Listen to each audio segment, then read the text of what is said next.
എല്ലാ വെള്ളിയാഴ്ചയും വൈകുന്നേരം പുറത്തിറങ്ങാറുള്ളത് പോലെ ഇന്നും പുറത്തിറങ്ങി ഭക്ഷണമൊക്കെ കഴിച്ച് ഒന്ന് കറങ്ങി വരാൻ തീരുമാനിച്ചു. ഒരു റെസ്റ്റോറന്റിൽ കയറി ഫുഡ് ഓർഡർ ചെയ്തു. ഭക്ഷണം കഴിച്ച് പുറത്തിറങ്ങാൻ നേരത്താണ് കൂട്ടുകാരൻ ഫവാസ് വിളിച്ചത്. ഫവാസ് നാളെ നാട്ടിൽ പോവുകയാണ്. ഷോപ്പിംഗ് ഒന്നും കംപ്ലീറ്റ് ആയിട്ടില്ല, കുറച്ച് സാധനങ്ങൾ കൂടി വാങ്ങാനുണ്ട്. അതുകൊണ്ട് ദമാമിൽ അൽവാഹ ഡൗൺ ടൗൺ വരെ പോകാം എന്ന് പറഞ്ഞു. ഫവാസിന്റെ കുട്ടികളെ എന്റെ കാറിൽ കയറ്റി. അങ്ങനെ ഞങ്ങൾ ദമാം അൽവാഹ മാളിലേക്ക്. മാളിന് പുറത്തുള്ള പാർക്കിങ്ങിൽ വാഹനം പാർക്ക് ചെയ്ത ശേഷം ഞങ്ങൾ മാളിനകത്തേക്ക് കടന്നു. ഫവാസിന്റെ കുട്ടികളാണ് എന്റെ കുട്ടികളുടെ സുഹൃത്തുക്കൾ. അവർ നല്ല കമ്പനിയാണ്. പുറത്തിറങ്ങുമ്പോൾ അവരുണ്ടെങ്കിൽ മാത്രമേ എന്റെ കുട്ടികൾക്ക് ഒരു മൂടുണ്ടാവാറുള്ളൂ.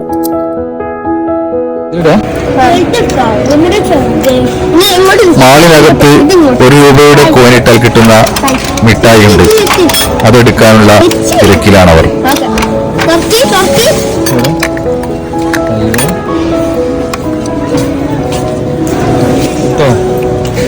ഓരോരുത്തരും ഓരോ റിയാലിന്റെ കോയിനിട്ട് മിഠായി എടുത്തു. മിഠായി കിട്ടിയപ്പോൾ കുട്ടികൾക്കെല്ലാം നല്ല സന്തോഷമായി. ഞങ്ങൾ മാളിനകത്തേക്ക് നടന്നു. ഈ മാളിനകത്ത് 25 റിയാൽ കൊടുത്താൽ എല്ലാ തരത്തിലുമുള്ള പല നിറത്തിലും വലിപ്പത്തിലുമുള്ള ഡ്രസ്സുകൾ ലഭിക്കും. കുട്ടികൾക്കും മുതിർന്നവർക്കും പല വ്യത്യസ്ത രൂപത്തിലും ഡിസൈനിലുമുള്ള ഡ്രസ്സുകൾ ഇവിടെ ലഭ്യമാണ്. ഡ്രസ്സുകൾക്ക് പുറമെ ഷൂകൾ, ചെരിപ്പുകൾ, ബെൽറ്റുകൾ തുടങ്ങി എല്ലാതരം ഐറ്റംസും ഇവിടെ ലഭിക്കുന്നുണ്ട്. അതുകൊണ്ട് ഇന്ത്യക്കാരും സൗദികളും അല്ലാത്തവരുമായ പല രാജ്യക്കാരും ഇവിടെ ഷോപ്പിങ്ങിനെത്താറുണ്ട്. ഫവാസും ഫാമിലിയും അവർക്ക് നാട്ടിലേക്ക് കൊണ്ടുപോകാനുള്ള എല്ലാത്തരം ഡ്രസ്സുകളും ഇവിടെ നിന്ന് തന്നെ സെലക്ട് ചെയ്തു. അതോടൊപ്പം എന്റെ കുട്ടികൾക്കും ചില ഡ്രസ്സുകൾ ഇവിടെ നിന്ന് ഞങ്ങൾ സെലക്ട് ചെയ്തു. വിശാലമായി പാർക്കിനുള്ളിൽ ഓടിക്കളിക്കാനുള്ള അവസരങ്ങൾ കുട്ടികൾ പാഴാക്കിയില്ല.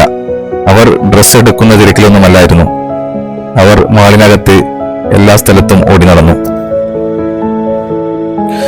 പുരുഷന്മാർക്കും സ്ത്രീകൾക്കും കുട്ടികൾക്കും പാകമായ പലതരത്തിലുള്ള ഷൂകളും ബെൽറ്റുകളുമാണ് ഇതിനകത്തുള്ളത്. ഏത് തരത്തിലുള്ള വസ്ത്രങ്ങളും നാട്ടിലേക്ക് പോകാൻ തയ്യാറാവുന്നവർക്ക് ഇവിടെ നിന്ന് ഷോപ്പ് ചെയ്യാൻ സാധിക്കും. കുട്ടികൾ ഓടിക്കളിച്ച് തളർന്നുവെന്ന് തോന്നുന്നു. ഇപ്പോൾ അവർ ഒന്നിച്ച് ഷോപ്പിനകത്ത് കൂടെ മെല്ലെ നടക്കുകയാണ്. ഫവാസ് അവനാവശ്യമുള്ള വസ്ത്രങ്ങളെല്ലാം ഏകദേശം എടുത്തു കഴിഞ്ഞു. ഇനി ഞങ്ങൾ തിരിച്ചു പോകണം. കുറഞ്ഞ വിലയിൽ ലഭ്യമായ വസ്ത്രങ്ങളായതുകൊണ്ട് ഇവിടെ ഇന്ത്യക്കാർ മാത്രമല്ല, സ്വദേശികളും പല രാഷ്ട്രങ്ങളിലുള്ള ആളുകളും ഇവിടെ ഷോപ്പിങ്ങിനെത്തുന്നുണ്ട്. പലതരത്തിലുള്ള തൊപ്പികൾ നിരത്തി വെച്ചത് കാണുന്നുണ്ട്. ഒരുപാട് തരത്തിലുള്ള ജേഴ്സികൾ, ട്രാക്ക് സൂട്ടുകൾ, പാൻസുകൾ, ടീഷർട്ടുകൾ, ഉടുപ്പുകൾ, ഇങ്ങനെ വ്യത്യസ്ത തരത്തിലുള്ള ഡ്രസ്സുകളുടെ ഒരു കളക്ഷൻ തന്നെയാണ് ഇവിടെയുള്ളത്. അതുകൊണ്ട് തന്നെ സൗദികളടക്കമുള്ള ആളുകൾ ഇവിടെ ഷോപ്പിങ്ങിന് എത്തിയിട്ടുണ്ട്. ഞങ്ങളുടെ ഷോപ്പിംഗ് ഏകദേശം തീരാറായപ്പോഴാണ് ഞങ്ങളുടെ മറ്റു സുഹൃത്തായ ഷാഫിയും ഫാമിലി അവിടെ എത്തിയത്. ഷാഫി വരുമ്പോൾ അവരുടെ 4 കൂട്ടുകാരികൾക്കുമുള്ള ഒരേ തരത്തിലുള്ള ബ്രേസ്ലെറ്റ് വാങ്ങിയിട്ടാണ് മാളിലേക്ക് വന്നത്. ബ്രേസ്ലെറ്റ് കിട്ടിയപ്പോൾ എല്ലാ ഗേൾസിനും നല്ല സന്തോഷമായി. സമയം ഒരുപാടായി. ഇന്നത്തെ ഷോപ്പിംഗ് ഞങ്ങൾ അവസാനിപ്പിച്ചു. തിരിച്ച് ഹോബാറിലേക്ക് തന്നെ പോവുകയാണ്. ഇന്നത്തെ വീഡിയോ ഇവിടെ അവസാനിപ്പിക്കുകയാണ്. പുതിയ കാഴ്ചകളുമായി നമുക്ക് അടുത്ത വീഡിയോയിൽ കാണാം.